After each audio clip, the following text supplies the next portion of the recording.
बुलढाणा जिल्ह्यामध्ये जळगाव जामोद या नावाच्या तालुक्यामध्ये सपकाळ साहेब असतील, शिंगणे साहेब असतील, आमचे जिल्हा अध्यक्ष पाटील साहेब असतील आणि सर्वच आमचे या जिल्ह्याचे पदाधिकारी, या तालुक्याचे पदाधिकारी, सर्व पक्षाचे सामाजिक कार्यकर्त्यांपासून नागरिकांपर्यंत आज आम्ही या ठिकाणी आलेलो आहे. त्याचं कारण असं, 26 एप्रिल रोजी या तालुक्यामध्ये एका 25 ते 30 वर्षाच्या मुलीचं शव त्या ठिकाणी सापडलं.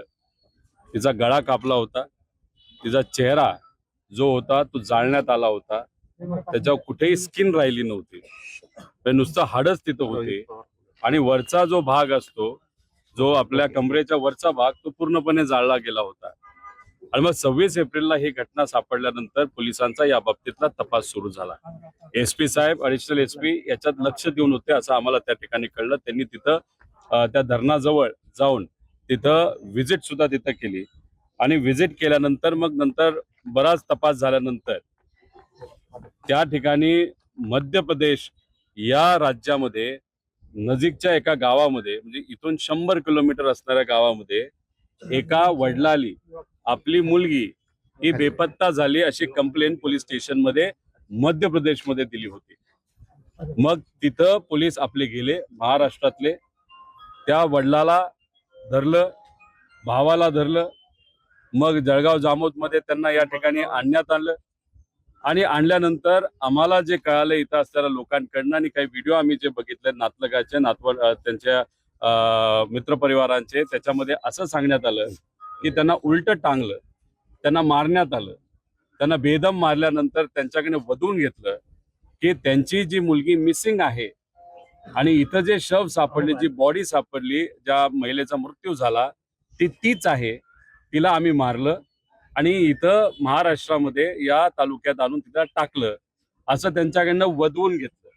वधवून घेतल्यानंतर स्पीडीली पोलिसांकडनं तिथं कारवाई झाली.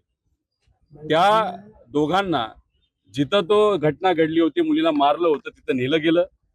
तिथं दाखवण्यात आलं की हो तिथे आले, आम्ही कसं मारलं, तिला घरी मारलं, 2 दिवस घरी ठेवलं, मग इथं आणलं. मग इथं आल्यानंतर आम्ही तिचा गळा कापला, तिचा जो चेहरा आहे दुसरीकडे फेकून दिला आणि मग जाळलं, कोणाला काही सापडू नये असं काहीतरी तिथं स्टोरी बनवण्यात आली. आता तुम्ही जर बघितलं तर 28 मे पर्यंत पोलिसांनी सगळ्या गोष्टी जसं प्लॅन केल्या होत्या तसंच चालू राहिल्या. पण 28 मे रोजी जी खरी मुलगी आहे त्या वडिलाची, मध्य प्रदेश मधल्या जो काही आदिवासी समाजाचा जो बाप होता, त्याची जी खरी मुलगी आहे ती पोलीस स्टेशनला आली, कारण तिच्याकडे सोशल मीडियावर गेलं की तिच्या वडिलाला आणि भावाला जी बाई जिवंत आहे, जी मुलगी जिवंत आहे, तिच्या मर्डरसाठी त्यांना फाशीची शिक्षा दिली जाईल अशी परिस्थिती त्या ठिकाणी आली. ती मुलगी आल्यानंतर पोलिसांचे धाबे दणाणले आणि मग कुठंतरी जी केस पूर्ण केली गेली होती, आदिवासी समाजातल्या, गरीब समाजातल्या लोकांना इथं आणलं गेलं, त्यांना मारलं, भीती दाखवली आणि त्यांना वधून घेतलं की त्यांनीच तो मर्डर केला, हे सगळं कुठंतरी समोर आलं. या घटनाक्रम तुम्ही आणि आपण सगळ्यांनी त्या ठिकाणी समजून घेतला पाहिजे. म्हणजे गुन्हा सिद्ध होण्यापूर्वीच गरीबाला, आदिवासी समाजाच्या लोकांना गुन्हेगार पोलिसांकडनं ठरवण्यात आलं. त्याला लागणारे सगळे पुरावे हे तिथं खोटे बनवण्यात आलं आणि या गरीब कुटुंबातल्या आदिवासी लोकांना त्या गुन्ह्यामध्ये अडकवलं. आणि मग हे जी काय प्रक्रिया आपल्या या महाराष्ट्रामध्ये त्या ठिकाणी झाली ती अतिशय दुर्दैवी आहे. त्याचं कारण एक पिक्चर तुम्ही आणि आपण सगळ्यांनी बघितला असेल, जय भीम नावाचा. हा जर कोणी बघितला नसेल तर तुम्ही बघा. ह्या घटना बऱ्याच राज्यांमध्ये होतात आणि खऱ्या घटनांवर बनवलेला पिक्चर हुबेहूब तशीच गोष्ट आपल्या महाराष्ट्रामध्ये जर होत असेल तर उद्या जाऊन आम्ही लोकांसाठी त्या ठिकाणी लढतो. सामान्य लोक त्यासाठी लढत असतात, आंदोलन करत असतात आणि मग या लोकांना खोटे तिथं पुरावे दाखवून जर कैद केलं गेलं, त्यांच्यावर कारवाई केली गेली तर ही प्रथा ही बरी नाही. त्यामुळे आम्ही इथं पोलीस स्टेशनला आल्यानंतर IG साहेबांशी बोललो, SP साहेबांशी बोललो आणि हा जो आदिवासी समाजावर, गरीब लोकांवर दबाव टाकून जे सगळे काही पुरावे बनवले जातात, त्यांना जेलमध्ये टाकलं जातं, या सगळ्यावर खोलात चर्चा होणं, तपास होणं हे अतिशय महत्वाचं आहे. याच्यात जे जे कोणी जबाबदार आहेत त्यांच्यावर पूर्णपणे कारवाई झाली पाहिजे, त्यांना पोलीस डिपार्टमेंटमध्ये ठेवलं नाही गेलं पाहिजे अशी आमच्या सगळ्यांची मागणी आहे. त्याच्याबरोबर अनेक इतर काही विषय जे आपल्याला आमचे सपकाळ साहेब असतील आणि शिंगणे साहेब हे तुम्हाला सांगतीलच. पण ह्याच्यावर एक जाणवते, आत गेल्यानंतर बरेच सामाजिक कार्यकर्ते तिथे आले आणि त्यांनी सांगितलं या तालुक्यामध्ये सामान्य लोकांवर खोटे गुन्हे दाखल केले जातात, ज्या गोष्टी केल्या नाहीत त्याच्यावर सुद्धा गुन्हे दाखल केले जातात. ही प्रथा अनेक वर्षांपासून या भागामध्ये तिथे केली जाते. त्यामुळे हे जे काही आदिवासी समाजावर झालेला अन्याय, गरिबावर झालेला अन्याय, अशा पद्धतीने ज्या गोष्टी पिक्चरमध्ये दाखवल्या तशाच गोष्टी इथं जर घडत असतील तर ही गोष्ट सोपी नाही, साधी नाही, अतिशय मोठा गुन्हा आहे. त्यामुळे या गुन्ह्यात जे जे कोणी अधिकारी जबाबदार असतील त्यांना तुम्ही तिथं कारवाई झालीच पाहिजे. त्यांना तिथं जेलमध्ये पण टाका, कारवाई जी काय करायची करा, पण हे होणं बरोबर नाही. त्यामुळे आज जे आपले राज्याचे मुख्यमंत्री साहेब आहेत ते बिझी असतात आणि त्यांच्याकडे होम डिपार्टमेंट आहे. त्यामुळे होम डिपार्टमेंटसाठी त्यांना वेळ मिळत नाही आणि म्हणून असे घटना जर या महाराष्ट्रामध्ये घडत असतील, महिलांवरती अत्याचार वाढत असतील, तिथं चोऱ्या चपाट्या त्या ठिकाणी वाढत असतील, बंदुगिरी जर मोठ्या प्रमाणात वाढत असेल, तर मला असं वाटतं त्यांचं डिपार्टमेंटची जबाबदारी दुसऱ्या कुठल्या तरी नेत्यांना दिलं जास्त महत्वाचं आहे, जेणेकरून होम डिपार्टमेंटकडे थोडंसं लक्ष दिलं जाईल आणि या घटना घडण्यापासून कुठेतरी या महाराष्ट्रामध्ये ब्रेक लागेल असं आमच्या सगळ्यांचं त्यात मत आहे. एकंदरीत या घटनेच्या अनुषंगानं सगळा त्याचा आशय जो आहे रोहित दादांनी सांगितला आहे. आता 3 प्रश्न उरतात आणि या तिन्ही प्रश्नांची उत्तरं ही आज पोलीस यंत्रणेजवळ नाही. पहिला प्रश्न, तो मृतदेह कोणाचा होता, या प्रश्नाच्या जवळपासही अजून पोलीस प्रशासन पोहोचलेलं नाही. कारण ही घटना 26 एप्रिलची आहे आणि 1 महिन्यापेक्षा जास्ती काळ झाल्यानंतर हा मृतदेह कोणाचा याचा तपास पोलिसांना लावलेला नाही. हा एक भाग.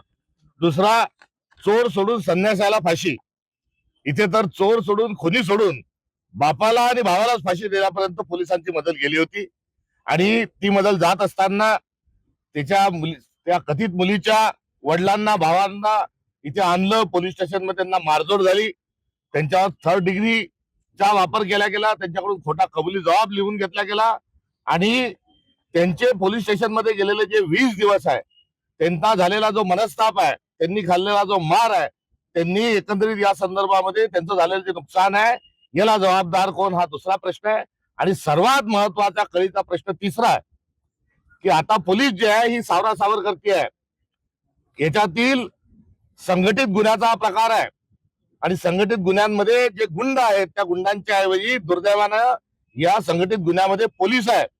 कारण जळगाव जामोदचं पोलीस स्टेशन हे महाराष्ट्राच्या आणि मध्य प्रदेशचा एक कॉरिडॉर झालेला आहे.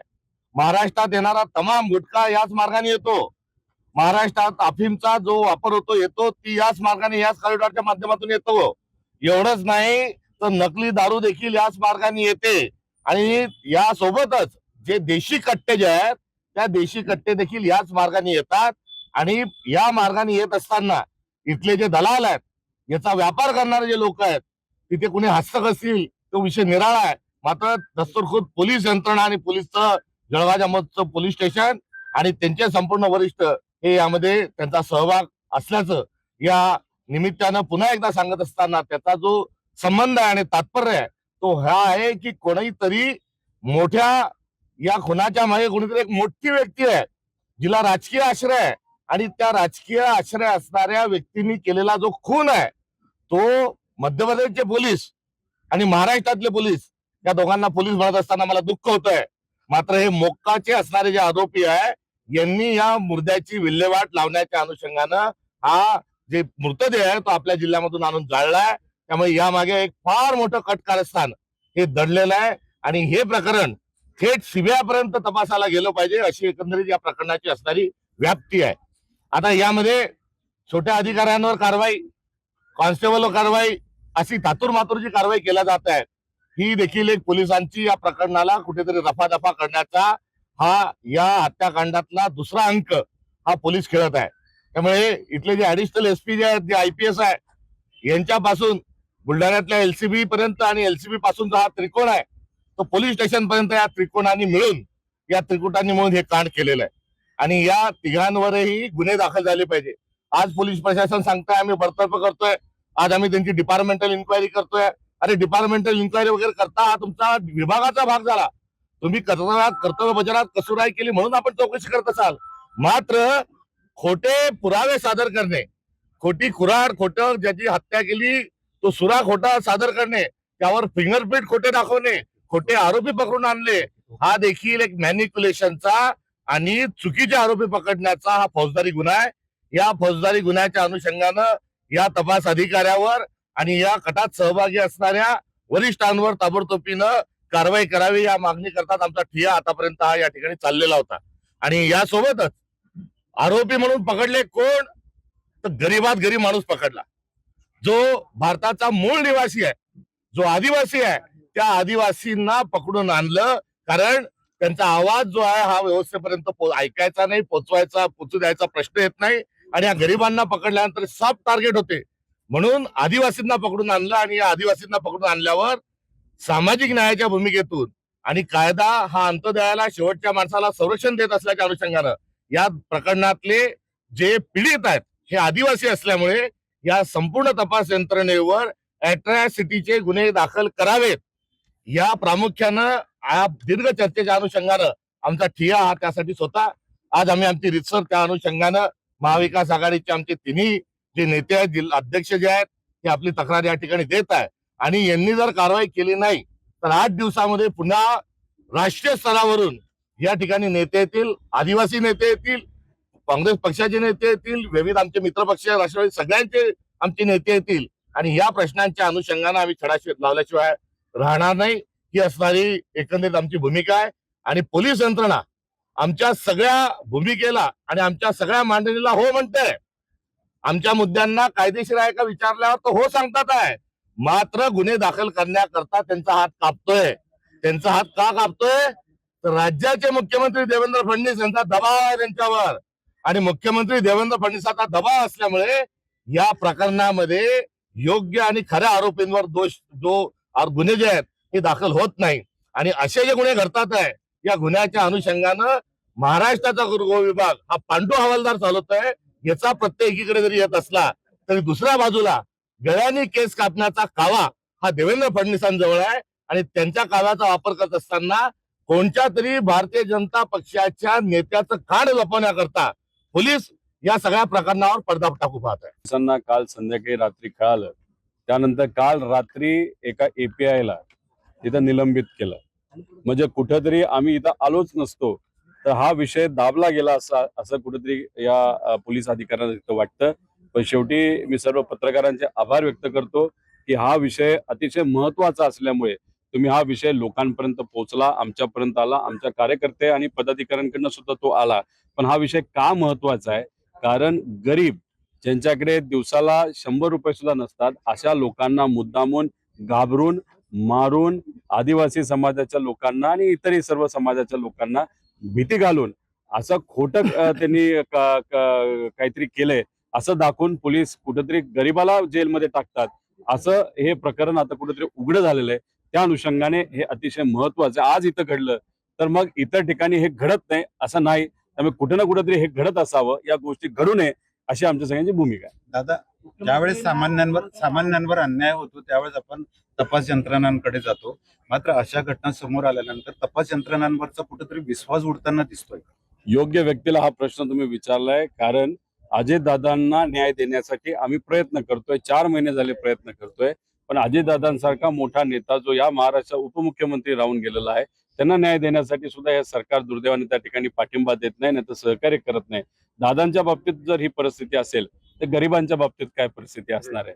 त्यामुळे याच्यात आदिवासी समाज असू दे, SC असू दे, ST असू दे, ओपन समाज असू दे, OBC असू दे, हे जे काही गरीब त्याच्यातले काही गरीब घटक आहेत त्यांना मुद्दामून खोट्या कारवाई, खोटे कलम या सगळ्या गोष्टीवर कुठं सातत्याने सिस्टम त्रास देत आलेली आहे. आणि हे सिस्टमच्या विरोधातच कुठं ना कुठेतरी आता आपल्याला आवाज उठवावा लागेल अशा आमच्या सगळ्यांची भूमिका आहे. की तुम्ही फार बिझी आहात, मोठे नेते आहेत, नेत्याबद्दल आम्ही काय बोलणार नाही, पण तुम्ही बिझी असल्यामुळेच कदाचित होम डिपार्टमेंटकडे आपलं लक्ष जात नाही. त्यामुळे होम डिपार्टमेंट दुसऱ्या कुठल्या तरी कार्यक्षम व्यक्तीकडे आपण दिलं तर मग कदाचित ती व्यक्ती फक्त होम डिपार्टमेंट बघत असल्यामुळे कायदा व सुव्यवस्था महाराष्ट्रामध्ये सुधरेल असं आम्हाला वाटतं.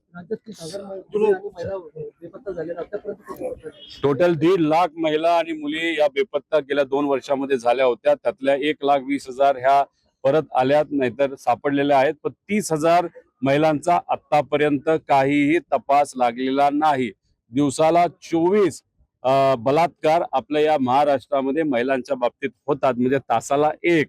आणि लहान मुलींच्या बाबतीत सुद्धा केसेस जर आपण बघितलं तर दिवसाला 5 ते 6 केसेस तिथं होतात. ही महाराष्ट्राची वस्तुस्थिती आहे. त्यामुळे ही मुलगी दुर्दैवाने जी तिचं मरण पावली, तिला मारण्यात आलं, तिच्यावर रेप झाला नाही झाला याच्याबद्दल सुद्धा पोलिसांकडे अजूनपर्यंत काही दुर्दैवाने त्या ठिकाणी माहिती नाही. त्यांनी प्रसार माध्यमावर स्वतः कबूल केलं की आम्हाला बुलढाणा पोलिसांनी मारहाण केली आणि गुन्हा आम्ही स्वतः कबूल केला. त्याच्या काय या प्रकरणाची चौकशी करण्याची आवश्यकता आहे. ते घाबरलेले आहेत, ते बेदरलेले आहेत आणि काही पोलिसच जे आहेत हे काही जणांना पकडून अशा प्रकारच्या बातम्या पसरवत आहेत.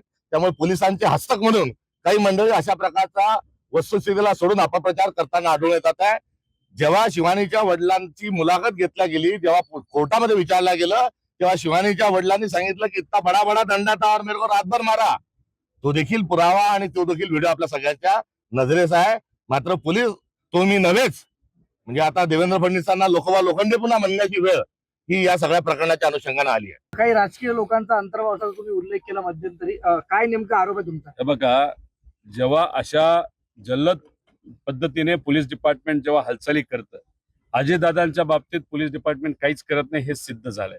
बऱ्याच ठिकाणी पॉस्कोची केस असो नाही तर कुठलीही केस असो, त्यात पोलीस डिपार्टमेंट कधी एवढं जल्लदपणा दाखवत नाही. पण याच मुलीच्या मर्डरच्या बाबतीत, जिला अतिशय वाईट क्रूर पद्धतीने तिथं मारलं गेलं, तिच्याबद्दल जर एवढं जल्लद हे डिपार्टमेंट चालत असेल, म्हणजे त्या मुलीचा मर्डर आणि महाराष्ट्रातल्या कुठल्या तरी नेत्याचा, नाहीतर बलाढ्य शक्तीच्या व्यक्तीचा, नाहीतर मध्य प्रदेशमध्ये असणाऱ्या एखाद्या राजकीय व्यक्तीचा, नाहीतर आर्थिक दृष्टिकोनाने बलाढ्य असणाऱ्या एखाद्या व्यक्तीचा, नाहीतर पोलीस डिपार्टमेंटचा सुद्धा काही ना काहीतरी त्या ठिकाणी संबंध असेल.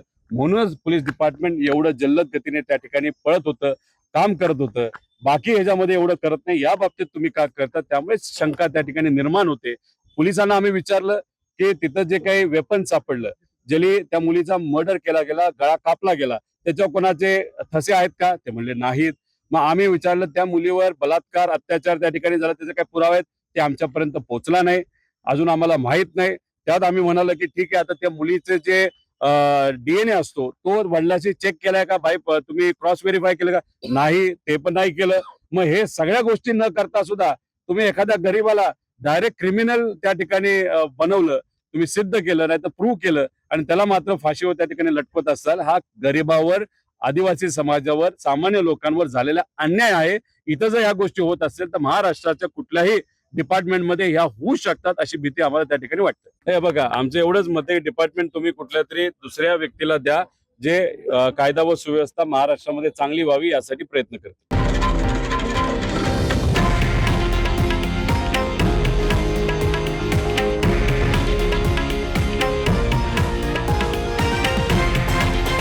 हे आहे देशातील नंबर 1 न्यूज नेटवर्क आणि आपण पाहत आहात TV9 मराठी, एकमेव.